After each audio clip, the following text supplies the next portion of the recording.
y'all. Kendrick, bravo. Thank you, thank you, thank you. You put on for the culture last night. Let's talk about it.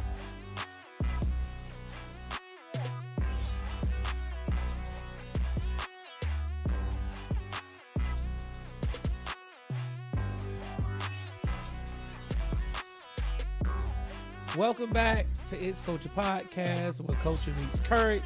My name is Mark, and I'm the host of this podcast, where we're going to be dealing with everything dealing with the culture. Tonight, we're reacting K-Dot's, Kendrick Lamar, however you want to call him, his Kid and Friends pop-up show. Like I said earlier, it was epic, and it was a great night for hip-hop. But if you could do me a favor, hit that like button, hit that share button, hit that subscribe button, click the notification bell so you can get the updates. And as I do on every show, I thank all of you so much for coming back, hanging out with me, watching these videos, and commenting. So, Kendrick Lamar, in collaboration with his company PG Lang and Free Lunch, put on this special event at the Kia Forum in Inglewood last night for Juneteenth. The announcement, when Kendrick made it on his Instagram, it had a lot of fans buzzing.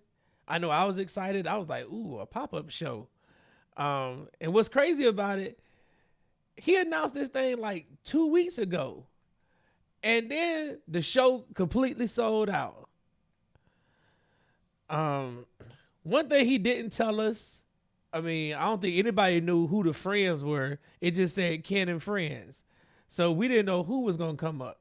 But I guess, given his history with collaborations, you probably could have kind of speculated a little bit, just a little bit, about who was going to come out. But the fact that it was on Amazon Prime Live was all that, for the majority of us, I know me personally, I didn't need anything else.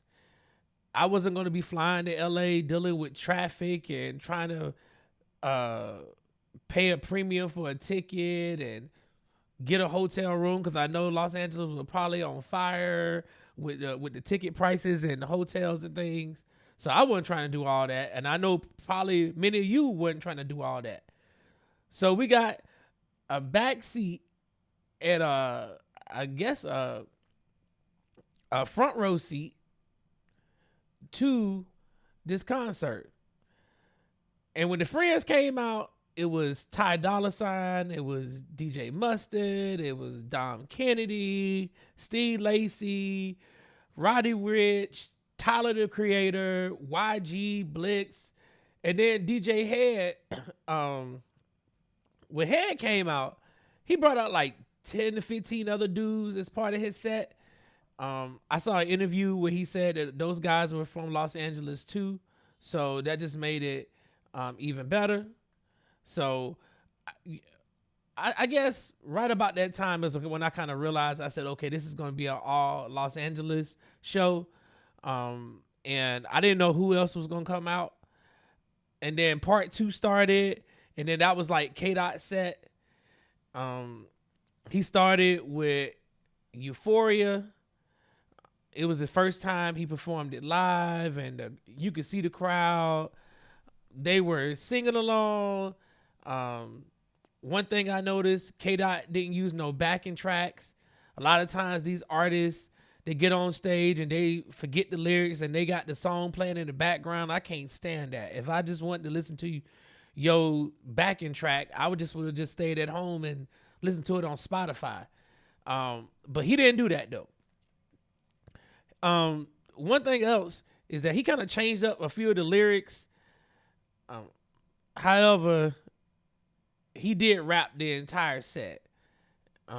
And the other thing that I noticed was the way that his actual stage was set up. I thought that was pretty damn dope. The fact that he was not like in an angle. Y'all know how like sometimes you go to the concerts and the artist, you kind of sitting forward and Then there's like seats behind the artist that are never filled, or if you get one of those cheap tickets and you're kind of in a blind spot, so you kind of don't have a good angle at the actual stage. Well, K Dot, he didn't do that. He was in the middle. So the whole entire bowl was filled inside the Kia Forum. Amazon, bravo to y'all. Y'all did a hell of a job with them camera angles. The big screen at the top, right on top of his stage, where you could see like him and like mirrored facing himself, and the lights, the pyrotechnics, the sound quality.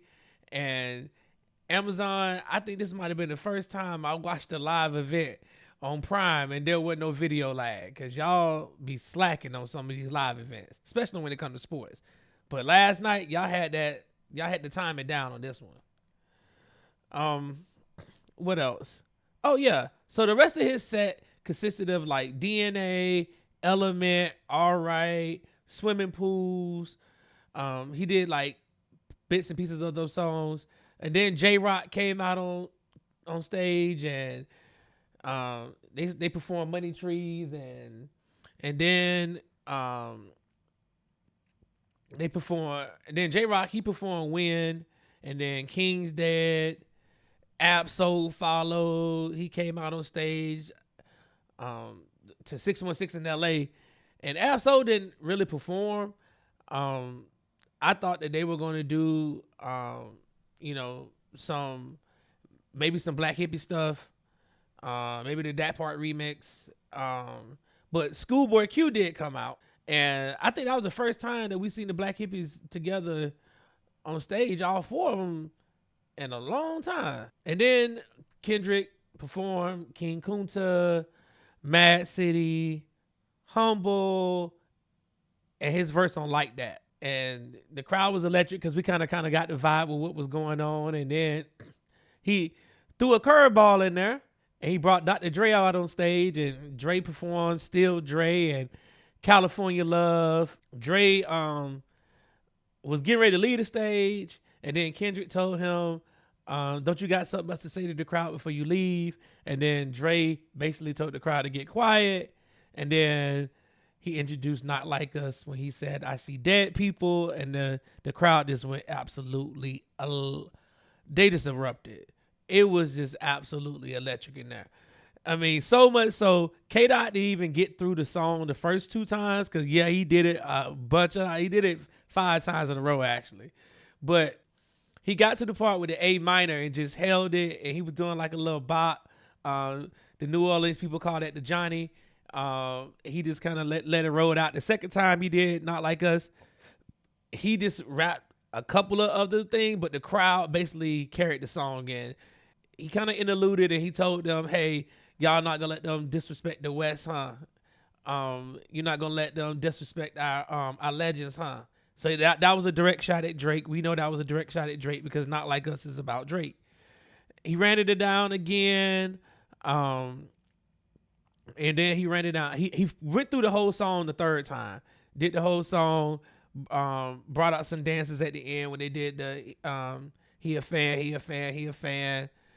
The fourth time he brought DJ Mustard out, and then the rest of the crew started coming on stage, and the picture that they took was absolutely amazing.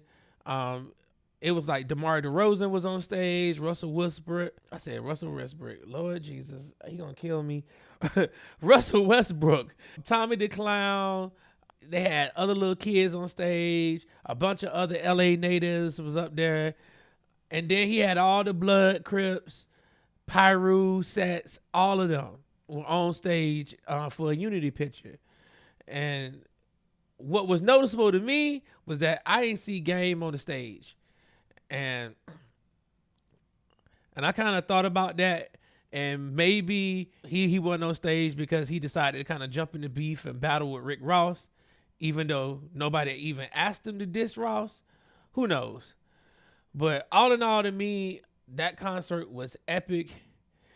It was a perfect way to cap off Juneteenth 2024. Hopefully Amazon will have it for streaming, because, or you could just watch, Kendrick's performance. There's a lot of YouTubers, a lot of reactors have made reaction videos to it. You can go watch their videos. But if you missed that performance, wow, that was an epic night for hip hop. So let me know in the chat, what was your favorite part of last night's event? Leave a comment. Until next time, Culture Nation, let's keep it culture.